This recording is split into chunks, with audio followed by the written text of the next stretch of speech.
لقد جاءكم رسول من أنفسكم عزيز عليه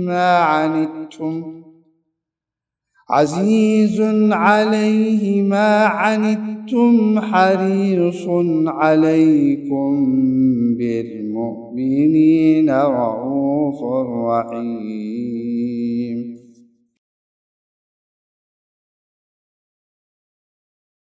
بسم الله والحمد لله والصلاة والسلام على رسول الله صلى الله عليه وسلم. كبرات سمعت مدبنا أبز مبل سلسان كلتن كفال تاريخ هيوة نبينا محمد صلى الله عليه وسلم. إذن سعبق عندي أرستات حيزنا لكم قريبنا لنا. وفري حمر الأسد بحونا عبد السلام نخينات أحد زقلتو تقصصات قدس قرآن بحونا إيمان زتقسم تمكرون سنة مقبارن زملكت بحونا عبد الواسع. أمونغو خينات أحد كوينات أحزاب زتخايدوا والتحدروا من قصقاتات زحبر بحونا أو الخير. تلأخو أبي سلمة تلأخو عبد الله بن أنيس بحونا شفاء.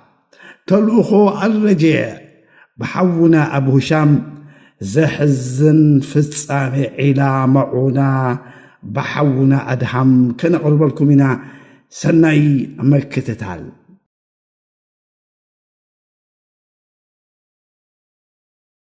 وفري حمراء الأسد ملختنيا الله صلى الله عليه وسلم ايدكسن نهلو كنتاتن أمتاتن كجمجم حدره بمنصر زتبقسلو علاما كجمجم كله قرشاويان كاب كنات أحد زرخبو عبي ربحا كم زي نبر ردو إيو. سلزي نذي چبوت حقي انت استوعلو ملو انفتهم بمقيارنا مدينة كملسو عبي تخقلولو. ملختنيا الله صلى الله عليه وسلم نذي سقات زي أبقمت بمقتاو أمتات سلائي نمكت تالتن كساقسه. نبي صلى الله عليه وسلم نسراويتو بمتصواع مثلات إسلام نمقتام نقدمت كمرش شو عززهم. إذا دما دحركينات أحد نتصبحيتو مالت سنبت نقهو على شمنتنا يورح شوال مخانيو. ملختنيا الله صلى الله عليه وسلم بزيكاتو مابكينات أحد زتساتفو زخونك على الأسب مسانا كوفراي فك أدنيو اون بلوم. عبد الله بن أبي اترئس منافقان كأ أنا مساخادو كوفر إلو حتته. نبي صلى الله عليه وسلم قنا أيفالون كبل ملسلو. مسلمين بخبيد كأنزان عمق شغلة تربيشو مكوان تنبرو نتعوعتو بأون تملسو. جابر بن عبد الله رضي الله عنه بوغنو أبتوفري نخصاتف حتته. نسو ملختنيا الله صلى الله عليه وسلم أبزوفرو دخونو فريك ساتف دلاي كون تخونه أبكنات أحد زي مساتفئو أب مدينة تريفو نأحاتو كألي أبو أسل زأززو مخانو أبره. نبي صلى الله عليه وسلم نهنت إنتو مستعذبه مسأتهم كوفر أفقدلو. مسلمين نابتي كاب مدينة شمونت مايل 10 كيلومتر ريحق زركب حمراء الأسد زتبهل بوتاك سعزبت حقس قسو. ملختنيا الله صلى الله عليه وسلم سراويت حزو أبو عسكره أبزبوتا زدما معبد بن أبي معبد ناب نبي صلى الله عليه وسلم بممساء إسلام كم استقبله يتكس. قل سبات قنا معبد إسلام كم زي تقبله يقلسو. نسو نام ملختنيا الله صلى الله عليه وسلم زمته بتي أمونغو قبيلو قبيلة خزاعا قبيلة بن هاشم زنبره كيدان تدرخو حدا حسابات كيب سلزدلي مخانو يزاربو. معبد نام ملختنيا الله صلى الله عليه وسلم سكربه كم زبله. والله بتي أباخان أبوصت كان زقات كونتات حزن يسمعنا داقم كم زناي حجي كي قاتم دما تسفى نقبر. ملأختنيا الله صلى الله عليه وسلم بوغنو معبدنا أبو سفيان بمخاد كابت أكوي حقنتاتو كحيب مخروك لقسلو حبرو. ስጋት ነቢ መሐመድ ሰለላሁ ዐለይሂ ወሰለም ትኽክል ነበረ። ምክንያቱ እቶም ሙሽሪኪን ካብ መዲና 36 ማይልስ ማለት 57.6 ኪሎ ሜትር ምስራሐቁ አረውሓ ኣብ ዝተባህለ ቦታ ደው ብምባል ንሓድሕዶም ተዋቃቀሱ።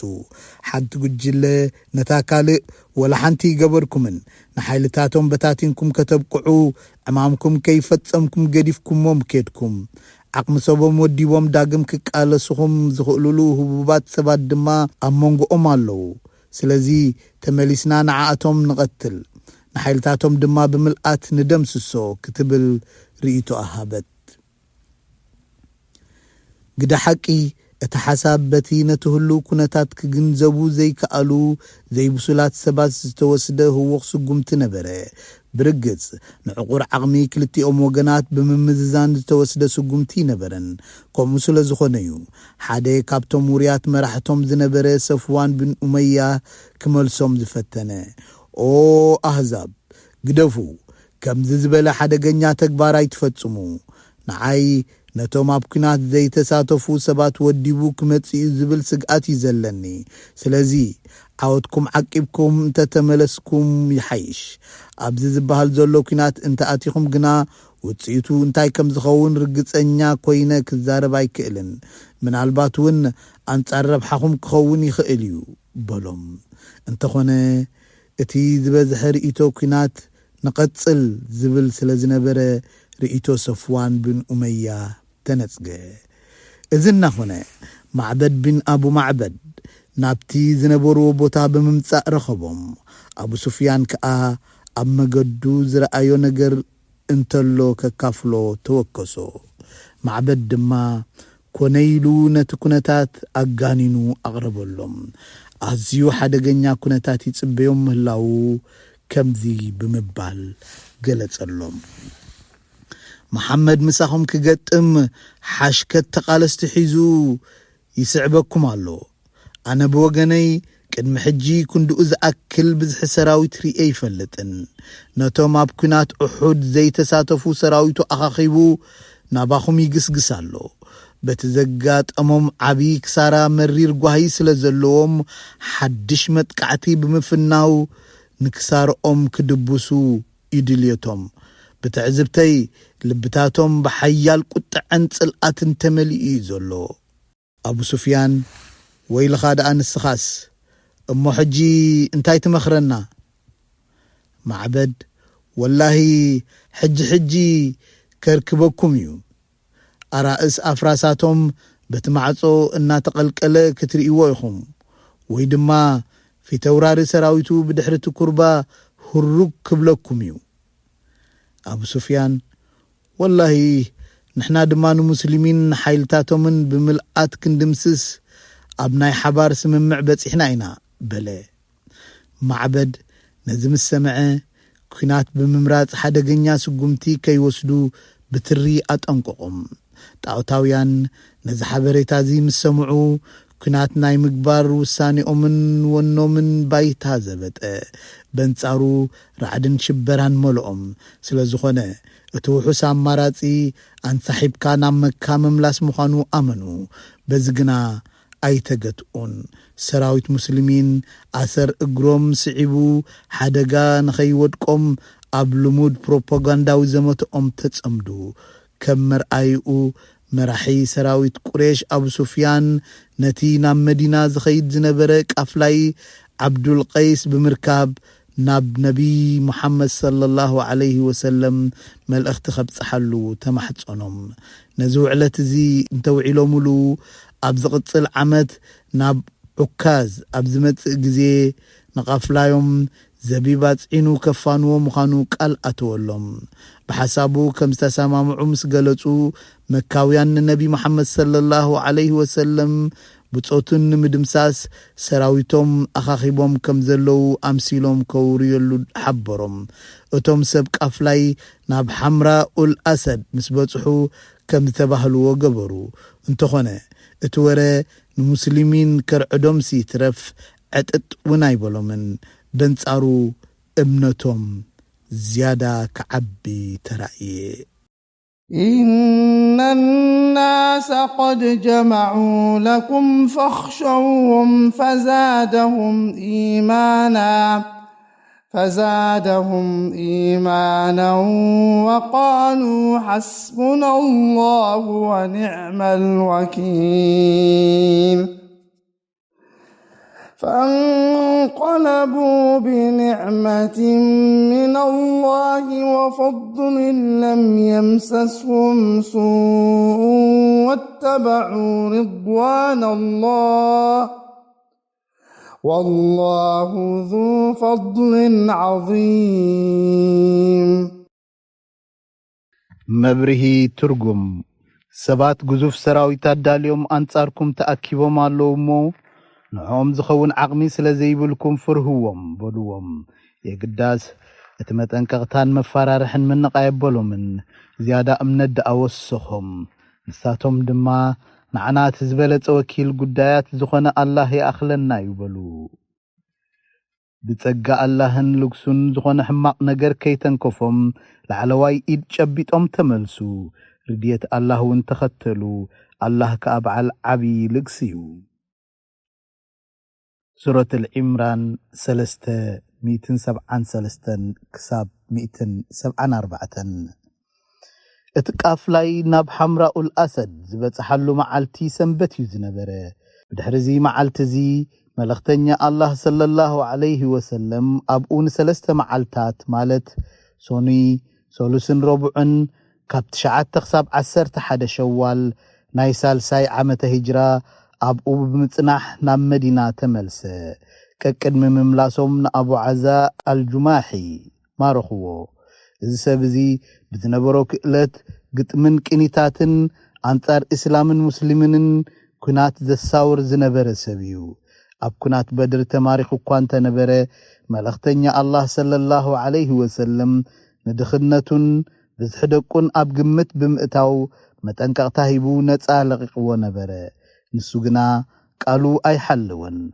مستعوتاويان تسلفو أبكنات أحد تساتفة مستمارخة داقم محرت كقبرولو كي حفره حتته يخون دا أمبر حدا أماني أبتماتا سالي متصاوديا كلتا جزيه كم ذي تحز تقلتلو بقى الزبير رضي الله عنه وي قال أتقدحت كم ذقلت بعاسم بن ثابت رضي الله عنه استفتسم نايموت فردي توهبو قبل علتي مكاوي سلاي معوية بن المغيرة بن العاس وانتماسا سالي سقونتي توسده إذا سلاي زي عبد المالك بن مروان بشانخا ديو أب حقو إذو بتصحو لحركنات أحد تاوتاويان نابوت استملسو معوية ناب ودحاو بقو عثمان بن عفان رضي الله عنه متى عثمان رضي الله عنه دما نملختنيا الله صلى الله عليه وسلم بمفقاد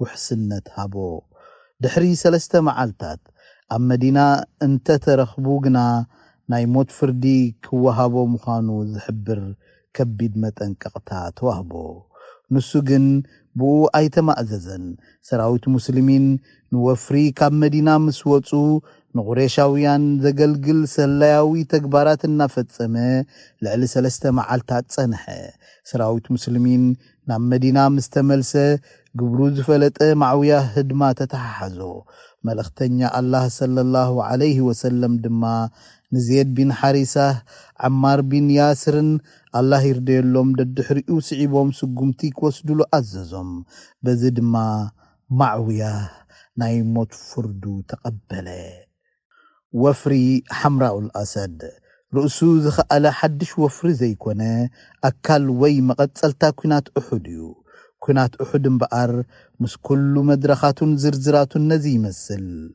علماء ويلقاونت إسلام اتكنات سعرت دينيرو أيفالون أبزبل قداي نوح زتيوم اليوم أبقال أيقات نايتكنات جزياوي وتهدراو صبللتات أوتاويان كم زترأي زترات رايكونن مخنياتو أبتهم موتتي نتعاود كنات زتقوصاصرو نساتهم نبرو أبلع لسراويت مسلمين كأكبيد كسارا كوردو كألو قد حقي قلي أبالات سراويت مسلمين برق تسعيرهم يوم ንምባልውን ይከኣል እዩ ይኹን ደኣምበር እዚ ከም ሙሉእ ዓወት መካውያን ክውሰድ ከም ዘይክእል ዘርእዩና መርትዖታት ኣለዉ ንገሊኦም ምስ እንርኢ ምስ ኩልቲ ዝነበሮም ወተሃደራዊ ጸብለልታ ሰራዊት ቁሬሽ ንማዓስከር ሙስሊሚን ክቆጻጸሩ ኣይከኣሉን ንሙስሊሚን መጠነ ሰፊሕን ፍሽፍሽን እግርግርን ከም ዝኣቶም ዝከሓድ ኣይኮነን ዝበዝሑ አንሳራውያን ግና ካብ ዓውደ ኩናት ኣይሃደሙን በንጻሩ መዳርግቲ ዘይርከቦ መኸተን ጅግንነትን ብምርኣይ ንሓይልታቶም ኣብ ዙርያ ምእዘዚ ንቑጥኦም ብምእካብ ዳግም ከም ዝውደብ ገበሩ ሰራዊት ቁሬሽ ደድሕሪኦም እናሰዓበ ክሳዕ ዘሳጉጎም ዕድል ኣይሃብዎን ብቁሬሻውያን ዝተማረኸ ሙስሊም ኮነ ካብ ሙስሊሚን ዝተመንዘዐ ምርኮ ኩናት ኣይነበረን ጸላእት እስላም ወተሃደራዊ ጸብለልትኦም ዝያዳ ንምንጽብራቕ ሳልሳይ ገጽ ናይቲ ኩናት ክውልዑ እኳ እንተደለዩ ብፍርሒ ዝኣክል ደፊሮም ክፍጽምዎ ኣይከኣሉን በንጻሩ ንሙስሊሚን ቀዲሞም ተብተብ እናበሉ ካብቲ ዓውደ ኩናት ክእለዩ ተራእዩ እታ ርእሰ ከተማ ሙስሊሚን ዝኾነት መዲና ካብ ማዓስከር ጸላኢ ርሕቕቲ ኣይነበረትን ጸላኢ እምኒ ደርቢዩ ከርክባ ኣብ ዝኽእል ቅርበት ነበረት እዚ ሓቂ እዚ ንቁሬሻውያን ግልጽ እኳ እንተነበረ ተሃንዲዶም ብምእታው ሃብታ ክዘምቱን ደቂ ኣንስትዮኣ ክማርኹን ኣይደፈሩን ስለዚ ንኹሉ ጭቡጥ ሓቅታት ምስ እንግምግም መካውያን ከቢድ ክሳራ ደኣ ከውርዱ ከኣሉ እምበር ነቲ ዝተበገሱሉ ቀንዲ ዕላምኦም ኣይወቕዑን ምኽንያቱ ሸቶኦም ንሰራዊት ሙስሊሚን ሙሉእ ብምሉእ ደምሲስካ ንእስላምን ሙስሊምንን ንሓንሳብን ንሓዋሩን ምጽናት እዩ ዝነበረ ተሃንዲዱ ዝመጽእ ወራሪ ኣላሽ ክሳዕ ዝብል ከቢድ መጉዳእትን ክሳራታትን ክስዕብ ድማ ንቡር ባህርያት ኩናት እዩ እቲ ናይ መጨረሽታ ዕላማ ክሳዕ ዘይተወቕዐ ግና ንሱ ጥራሕ ከም ሙሉእ ዓወት ክውሰድ ኣይከኣልን ፍጻሜ ሓምራኡል ኣሰድ ንዚ ጉዳይ እዚ ተተሓሒዙ ክረአ እንከሎ ነቲ ሓፈሻዊ ስእሊ ንጹር ይገብሮ ምኽንያቱ እቲ ዓወት ጨቢጡ ወፂኡ ዝተባህለ ሰራዊት ቁሬሽ ውርደትን ስዕረትን ፈሪሁ ንድሕሪት ከንሳሕብ እንከሎ በንጻሩ እቲ ዝተሃስየ ሰራዊት ሙስሊሚን ናብ ላዕለዋይ ኢድ ዝሓዘ ሓይሊ ተቐይሩ ምርኣይ ዘየደንጹ ኣይኮነን ስለዚ ስርሒት ሓምራኡል ኣሰድ ፍሉይ ግጥማት ዝተኻየደሉ ርእሱ ዝኸኣለ ኩናት ዘይኮነ ኣካል ናይ ኩናት እሑድ እዩ ልዑል ኣላህ ስብሓንሁ ወተዓላ ከምዚ ይብል ولا تهنوا في ابتغاء القوم إن تكونوا تعلمون فإنهم يعلمون كما تعلمون وترجون من الله ما لا يرجون መብርሂ ትርጉም ንጸላኢ ኣብ ምንዳይ ኣይትድከሙ ብኩናትን ስምብራቱን ትሳቐዩ እንተለኹም ንሳቶም እውን ከምቲ ናትኩም ስቅያት ይሳቐዩ እዮም ዘለዉ ግናኸ ንስኻትኩም ነቲ ንሳቶም ዘይጽበይዎ ዓስቢ ካብ ኣላህ ትጽበዩ ሱረት ኒሳ 4:4 እዛ ኣያ ቅዱስ ቁርኣን ብንጹር ከም እተመልክቶ ኣብቶም ክልተ ተቐናቐንቲ ጉጅለታት ዝወረደ መከራን ክሳራታትን ተመሳሳሊ እዩ ክልቲኦም ጉጅለታት ነቲ ኩናት ፈጺሞም ናበየቦቶኦም ክምለሱ እንከለዉ ዝተዓወተ ወይ ዝተሰዓረ ኣካል ኣይነበሮምን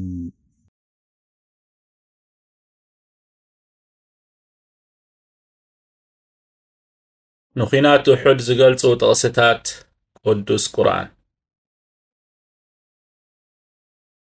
ንወሰንቲ ገጻት ናይቲ ኩናት ዘብርሁ ኣያት ቅዱስ ቁርኣን ብተኸታታሊ ወሪዶም እዮም ጠንቂ ናይቲ ከቢድ ክሳራ እንታይ ከም ዝነበረ ዘብርሁ ነቲ እስላማዊ ማሕበረሰብ ዝተመስረተሉ ቀንዲ ዕላማን ኣብ መጻኢ ክጎናጸፎ ትጽቢ ዝግበረሉ ዓወታትን ዝዕንቅፉ ኣብቲ ወሳኒ እዋን ኣብ ሓደ ሓደ ምእመናን ዝተንጸባረቑ ድኹም ጎድንታት ዝድህስሱ ኣያት ይወርዱ ነበሩ ቅዱስ ቁርአን ንሓቀኛ መርገፂ ናይቶም ምእመናን ተመሲሎም ኣብ ማእከል ሙስሊሚን ዝንቀሳቐሱ ዝነበሩ መናፍቃን እውን ይጠቅስ። ንሳቶም ምስቶም ምንጪ ሸርሕን ውዲታትን ዝኾኑ ኣይሁዳውያን ሰብ ኪዳኖም ብምምሽጣር ንሓደ ሓደ ሰነፋት ዝጸልውሉ ዝነበሩ ሜላታቶም እውን የጋልጽ።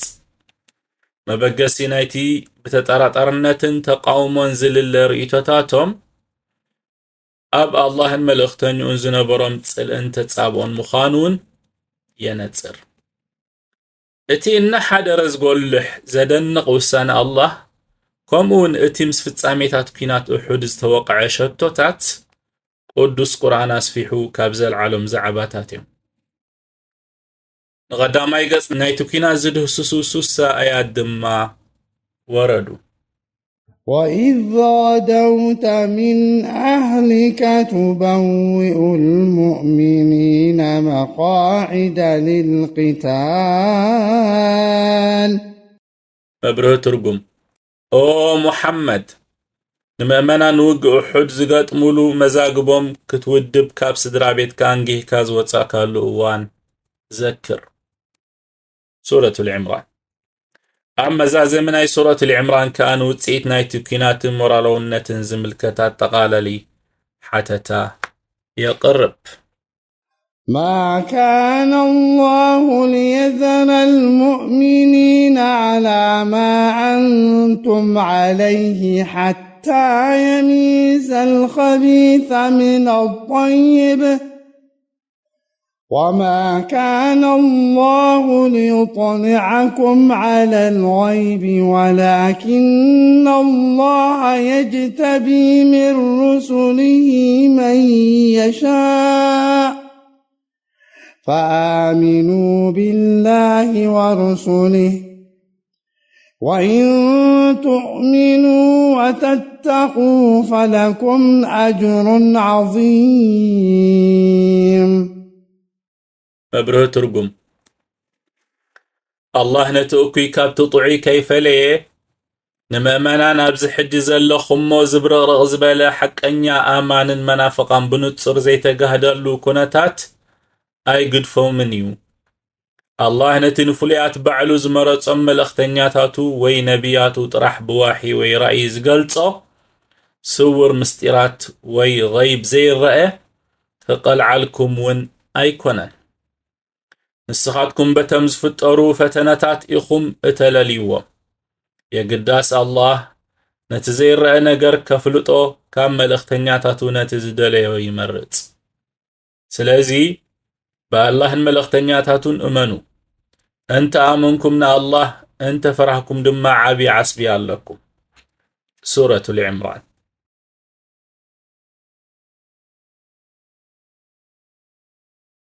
زتقسمه تمكرون سنة مقبارن نكينات أحد ملكتاوي ربحوون كابو استقسمه تمكرون سنة مقبارن بزملكت ابن الغيم سفحن زرزراون مقلتي هبو إيو ገለገለ ሙስሊሚን ልቃውንቲ ድማ ንኢብኑ ሓጀር ብምጥቃስ ከምዚ ይብሉ ካብ ኩናት ውሑድ ካብ ዘጋጠሙ ፍጻሜታት ሓያለ ልቦናዊ ምህሮን ክብርታትን ክቕሰም ይከኣል ገለ ካብኡ ምስ ንጠቅስ ሙስሊሚን ብሰሪ ዘይተማእዛዝነቶም ንዝተኸስተ ጎዳኢ ሳዕቤን ከስተውዕሉ ከኣሉ ብተወሳኺ ኩልኩል ነገር ምግባር ሓደገኛ ውፅኢት ከም ዘኽትልውን ተገንዘቡ መልእኽተኛ አላህ ሰለላሁ ዐለይሂ ወሰለም ነቶም ቀስተኛታት ዝመጽአ እንተ መጽአ ኣቦቶኦም ኣትኪሎም ከጽንዑ እኳ እንተ ኣዘዞም ንሳቶም ግና ቦቶኦም ሓዲጎም ምዃዶም ኣይርሳዕን መልእኽተኛታት አላህ ብከቢድ ፈተነታት ክፍቶኑን ብሓሰረ መከራን ክምኮሩን ልሙድ ተርእዮ እዩ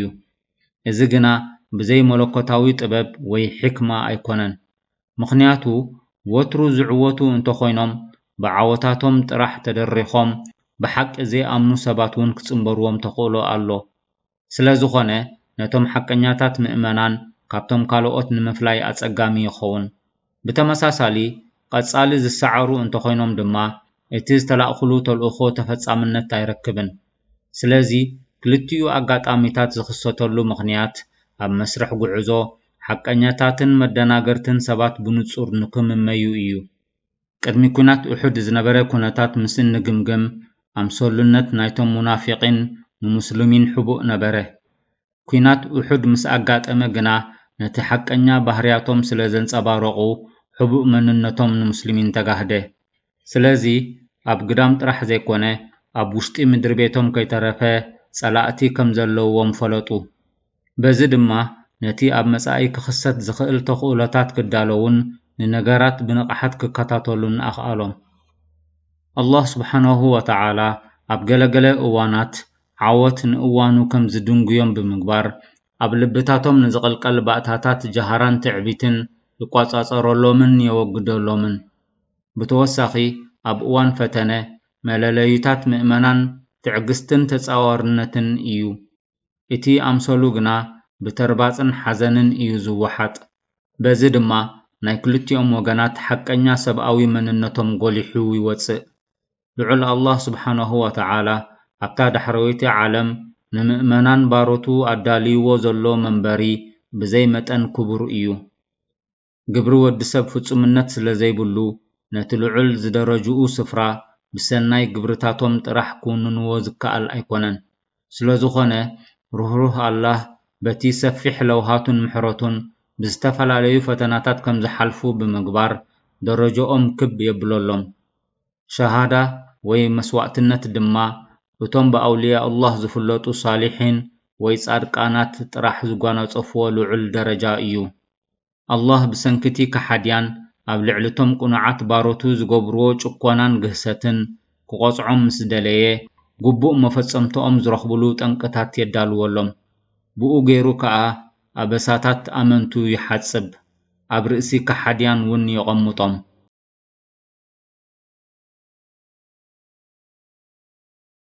ኣብ መንጎ ኩናት ኡሑድን ኩናት ኣሕዛብን ዝተኻየዱ ወተሃደራዊ ምንቅስቓሳት። ኣብ ኩናት ኡሑድ ዝተኸስተ ኩነታት ንስምን ወተሃደራውን ዝናን ሙስሊሚን በኣሉታ ጸለዎ። ኣብ ኣሕዛብ ናይቲ ከባቢ ዝነበሮም ክብርን ተሰማዕነትን ብርእዮ ነከየ። ከም ውፅኢቱ ኣብ መዲናን ከባቢኣን ሓደጋን ሻቆሎትን ኣንጻውላለወ። ኣይሁዳውያን መናፈቓንን በደው ኣዕራብን ድማ ኣንጻር ሙስሊምን ቁሉዕ ተጻብኦታቶም ኣወጁ። ነፍሲ ወከፍ ተጻባኢት ጉጅለ ኣብ ምውራድን ህላወኦም ኣብ ምድምሳስን ተጸምደት። ኩናት ኡሑድ ድሕሪ ምፍጻሙ 2 ኣዋርሕ ከይመልአ ቀቢላ በኑ ኣሰድ ንመዲና ንምውራር ምድላዋት ገበረት። ኣብ ተመሳሳሊ እዋን ቀቢላታት ዓድልን ቃራን ኣብ ወርሒ ሰፈር ናይ 4ይ ዓመት ሂጅራ ኣንጻር ሙስሊሚን ብምምሽጣር 10 ሰሓባ ቀተሉ። ንዕኡ ተኸቲሉ ድማ ብቀቢላ በኑ ዓምር ዝተፈጸመ ቅትለት 70 ሰሓባ ኣጋጠመ። እዚ ፍጻሜ ዒላ ሙዑናህ ተባሂሉ ይፍለጥ። በኑ ነዲር ብወገኖም ኣንጻር ሙስሊሚን ዘለዎም ቁሉዕ ተጻብኦ ብወግዒ ኣወጁ። ኣብዚ ሓሊፎም ድማ ኣብ ወርሒ ረቢዕ ኣወል 4ይ ዓመት ሂጅራ ንነቢ መሐመድ ሰለላሁ ዐለይሂ ወሰለም ንምቕታል ውዲት ኣለሙ። ኣብ ወርሒ ጀማድ ኣልኣወል ናይ 4ይ ዓመት ሂጅራ ከዓ በኑ ቀጠፋን ንመዲና ንምጥቃዕ ተዳለወት። ድሕሪ ኩናት ኡሑድ ወታደራዊ ዝንኦም ስለ ዘንቆልቆለ ሙስሊሚን ዝተፈላለዩ ሓደጋታት ተቓልዑ። ነቢ መሐመድ ሰለላሁ ዐለይሂ ወሰለም ግና ብልዑል ጥበብ ነተጸባኢ ምንቅስቓሳቶም ኣፍሺሉ ጥራሕ ዘይኮነ ክብሮምን ጸብለልቶኦምን ዳግም ከም ዝምለስ ገበረ። በቶም ዝተጓናጸፍዎም ሓደስቲ ዓወታት ከምቲ ጸላእቶም ዝገመትዎም ሰነፋት ዘይምዃኖም ብግብሪ ኣመስከረ። ኣብዚ መስርሕ እዚ ዝወሰዶ ቀዳማይ ተበግሶ ስርሒት ሓምራኡል ኣሰድ እዩ። በዚ ስርሒት እዚ ወተሃደራዊ ክብሪ ሙስሊሚን ተዓቐበ። ንኣይሁዳውያንን መናፍቃንን ብዘደንጸወ ፍጥነት ሓበንን ፍናንን ተኸተልቱ ክኣበለ። ድሕሪ ስርሒት ሓምራኡል ኣሰድ نبعوتات وتهدراوي مناوراتاتن تلأخوتاتن بمسجر كبرم حجون لعلتي زنبري مخانو أنا تسري كابزي بمقتصال نجلجلنايتم بخلتيو شنخات استخايلو نتفتات نملكت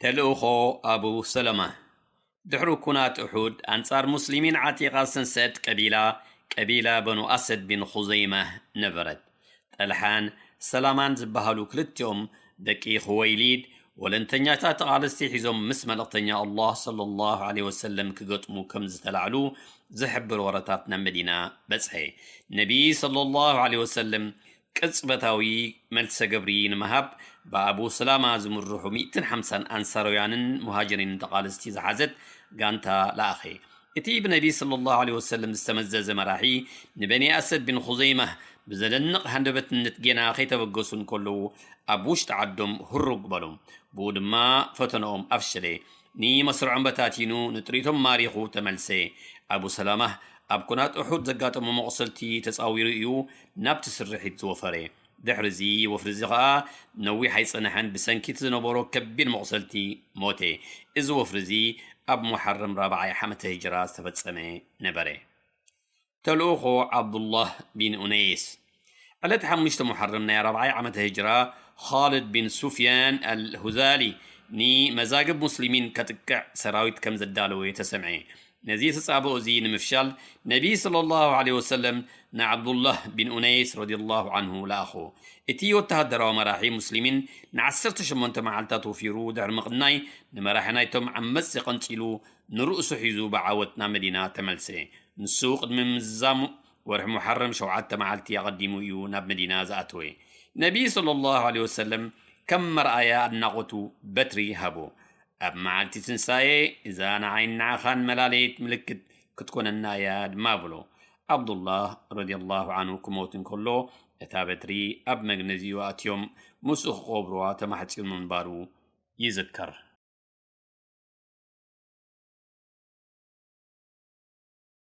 تلأخو الرجيع أول حسفرنا رواية عمة هجرة توكلتي قبيلاتات عادل غاران نمدينة بممزاء نبي صلى الله عليه وسلم نزسلمو دك عدهم قرآن هايمانو تنزستم هرو سبات كهبهم توقسو ملأختني الله صلى الله عليه وسلم شدشت بصوتو أبكالق الدحد ما عسرت بصوتو نتعيو كتكبرو لأخم اتهم صحابة بمرصد بن أبي مرصد الغناوي رضي الله عنه ناتمرحو قعزوم جمرو بمسرة البخاري ثم حللفو حديث دما مرحيهم عاصم بن ثابت رضي الله عنه مالت أبا حقو عاصم بن عمر بن الخطاب من بارويت كاس بزخونة اتهم صحابة الرجيع نبستبها لنقطة كساب زبوصحو تقعزو إزبوتازي أمونغو رابقين جدان زركب كبابيو كابتسبيتو موصائي أستات ميتي زخونو قستنياتات بنو لحيان نت كبابي بمخباب متقعت فنولهم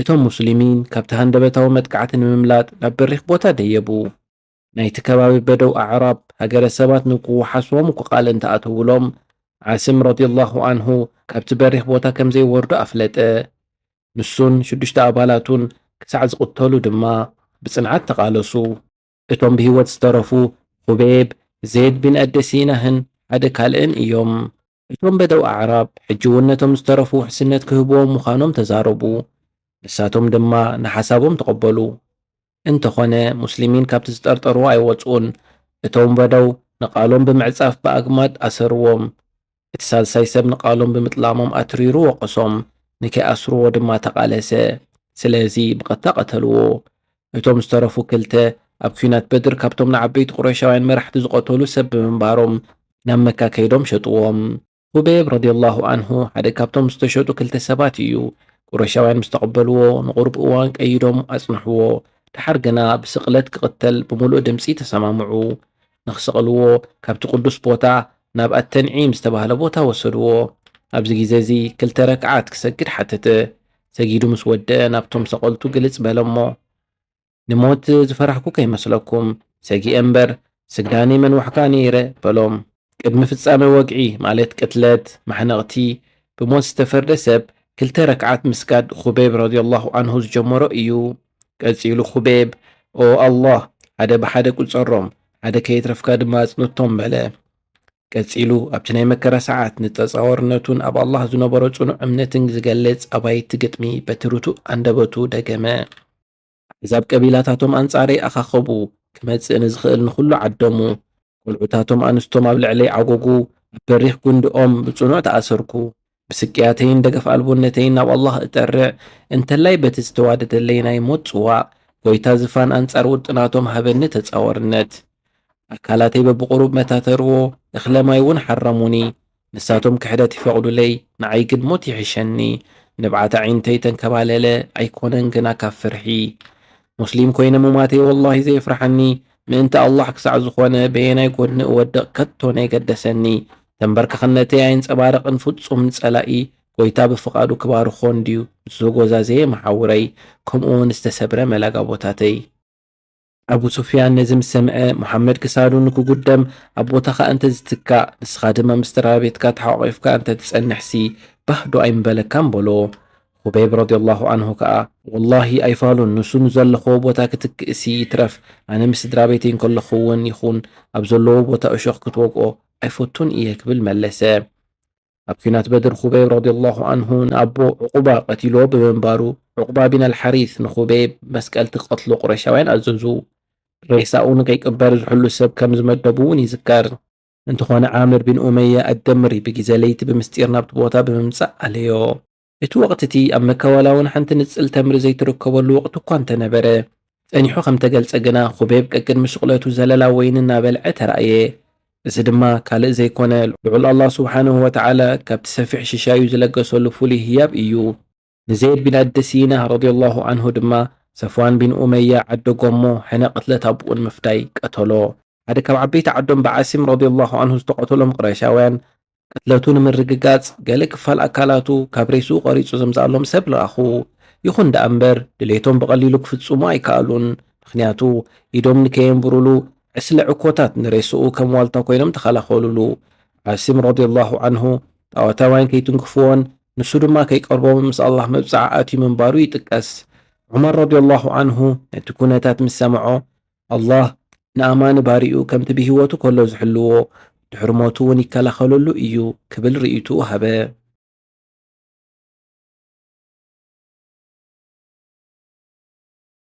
زحزن ፍጻመ ዒላ መዑናህ ኣብ ተመሳሳሊ ወርሒ ካብቲ ንኣራጅዕ ዝበኣሰ ካልእ ኣዝዩ ዘስካሕክሕ ፍጻመ ኣብ ዒላ መዑናህ ኣጋጠመ። እቲ ብተፃዋቲ ጭማራ ወይ ወላዒብ አልአሲናህ ዝፍለጥ ኣቡ በራ ዓመር ብን ማሊክ ናብ መዲና ብምምጻእ ናብ መልእኽተኛ አላህ ሰለላሁ ዐለይሂ ወሰለም ኣተወ። መልእኽተኛ አላህ ሰለላሁ ዐለይሂ ወሰለም ኢስላም ክቕበል ንዓምር ዕድመ ኣቕረበሉ። ንሱ ግና ነቲ ሓሳብ ከይተቐበለ ወይ ከዓ ከይነፀጎ መንጎ መንጎ ኮይኑ ትንበለ። ኦ መልእኽተኛ አላህ ንገለ ካብ ብፆትካ ብዛዕባ ኢስላም ከስተምህሩ ናብ ህዝበ ነጅድ እንተልኢኽካዮም እቲ ህዝቢ ዝቕበሎም ኮይኑ እዩ ዝስማዓኒ በሎ። መልእኽተኛ አላህ ሰለላሁ ዐለይሂ ወሰለም ከዓ ኣነ ግና ህዝበ ነጅድ ከይቀትልዎም እዩ ስግኣተይ በሎ። ንሱ ድማ ትቕብል ኣቢሉ ናቱ ደኣ ባዕለይ ኣለኽዎም ኣነ ክከላኸለሎም እየ በለ። ድሕሪ እቲ ዝርርባት ነቢይ ሙሐመድ ሰለላሁ ዐለይሂ ወሰለም ምስኡ 40 ሰባት ናብ ህዝበ ነጅድ ከም ዝለኣኸ ኢብን እስሓቅ የረጋግጽ። ኣብ ሳሒሕ ግና እቶም ዝተላእኩ 70 ሰባት ምዃኖም ይጥቀስ። እቲ ቁኑዕ ከዓ ንሱ እዩ። እቲ ንክመውት ነፃ ዝወፅአ ወይ አልሙዕቲቅ ልየሙት ብዝብል ሸጓ ዝፍለጥ ሓደ ካብ በኒ ሰዒዳህ ዝኾነ አልሙንዚር እብኒ ዓምር ኣዛዚ ናይታ ጉጅለ ኮይኑ ተንቀሳቐሰ። እዚኣቶም እቶም ዝለዓለ ፍልጠት ቅዱስ ቁርኣን ዝነበሮምን ብኩሉ እንተንኦም ብሉፃት ዝበሃሉ ሰሓባ እዮም። እግረ መንገዶም ተሸይጡ ንህዝቢ ኣህሉ ሱፋ ዝኸውን መግቢ ዝግዛኣሉ ዕንጨይቲ ከኣርዩ ይውዕሉ። ምሸት ከዓ ቅዱስ ቁርኣን እናቆርኡ ብዓሚቕ ትሕዝቶ እናስተንተኑን ንሓድሕዶም እናተመሃሩን ይጓዕዙ ነበሩ። ክሳዕ ናብ ዒላ መዑናህ ዝበፅሑ እቲ ኩነታት ብኸምኡ ቀፀለ። ዒላ መዑናህ ኣብ መንጎ መሬት በኒ ዓመር ሓራን በኒ ሱለይምን ዝርከብ ዒላ እዩ። ሰሓባ ኣብዚ ቦታ ዝወረዱ እሞ ንሓራም እብኒ ምልሓን ሓውን እሙ ስለይም መልእኽቲ ነቢይ ሰለላሁ ዐለይሂ ወሰለም ሂቦም ናብ ዓመር እብኒ ኣጡፈይል ለኣኽዎ። ዓምር እቲ ጸላኢ ኣላህ ብትሕሶ ናይቲ ደብዳቤ ፍጹም ኣይተገደሰን። በንጻሩ ነቲ ደብዳቤ ሒዙ ዝመጽእ ሓራም ብድሕሪኡ ክወግኦ ነቲ ምስኡ ዝጸኒሐ ሰብ ኣዘዞ። እታ ዝተወርወረት ጭማራ ንኣካላቱ በሲዓ ምስ ኣተወት ሓራም ነቲ ዝፈስስ ዝነበረ ደሙ ረኣዮ እሞ ኣላሁ ኣክበር ኣላህ ዓብዪ እዩ ብጎይታ ካዕባ እምሕል እንሆ ተዓዊተ በለ። እቲ ተጻይ ኣላህ ነቲ ርኩስ ተግባሩ ምስ ፈጸመ ቀቢላ በኒ ዓምር ነቶም ዝተረፉ ሰሓባ ክትዋግኦም ፀወዐ። ይኹን ዳ እምበር በኒ ዓምር ኣብ ትሕቲ ፀግዒ ኣቡበራእ ስለ ዝነበሩ ነፀግዎ። ናቶም ደገፍ ምስ ሰኣነ ናብ ቀቢላ በኑ ሱለይም ብምዛር ሓገዞም ሓተተ። ካብ ጨንፈር ቀቢላ በኑ ሱለይም ዝኾኑ ህዝብታት ዑሰያህ፣ ርዒልን ዘክዋንን ግና ብእወ ተመለሱ።